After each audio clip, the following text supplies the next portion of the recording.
Si Tutoy Pagong at ang kanyang pangarap. Sa isang tahimik na gubat, may isang batang pagong na nagngangalang Tutoy. Si Tutoy ay may isang pangarap, ang makalakad ng mabilis.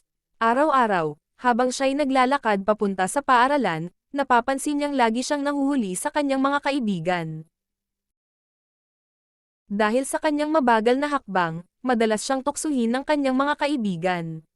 Ang bagal mo naman, Tutoy.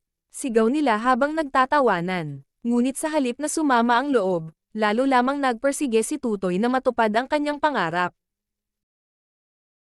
Isang araw, habang siya'y naglalakbay sa kagubatan, natagpuan ni Tutoy ang isang pares ng sapatos na kumikinang sa ilalim ng araw.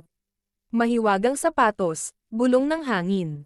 Nang suotin niya ang mga ito, naramdaman niyang parang lumalakas ang kanyang mga binti.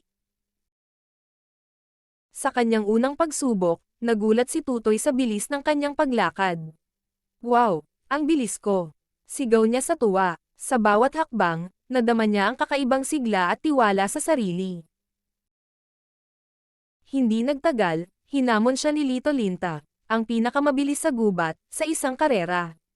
Tinanggap ni Tutoy ang hamon at nagsimula siyang mag-ensayo araw-araw. Dumating ang araw ng karera, at ang buong gubat ay nagtipon upang manood. Handa na ba kayo? Tanong ng matandang kwago na siyang hudyat ng simula. Sa kalagitnaan ng karera, biglang nasira ang isa sa mga sapatos ni Tutoy. Napatigil siya at muntik nang mawalan ng pag-asa. Ngunit, ang kanyang mga kaibigan, na dati tumutokso sa kanya, ay tumulong upang ayusin ang sapatos.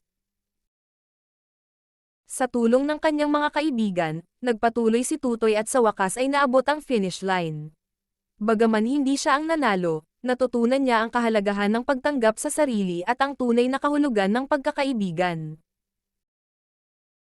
Pagkatapos ng karera, nagpasya si Tutoy na ibalik ang mahiwagang sapatos sa kagubatan. Masaya na ako sa kung ano ako, sabi niya. At sa araw na iyon, si Tutoy Pagong ay naging bayani sa mata ng lahat dahil sa kanyang tapang at malaking puso.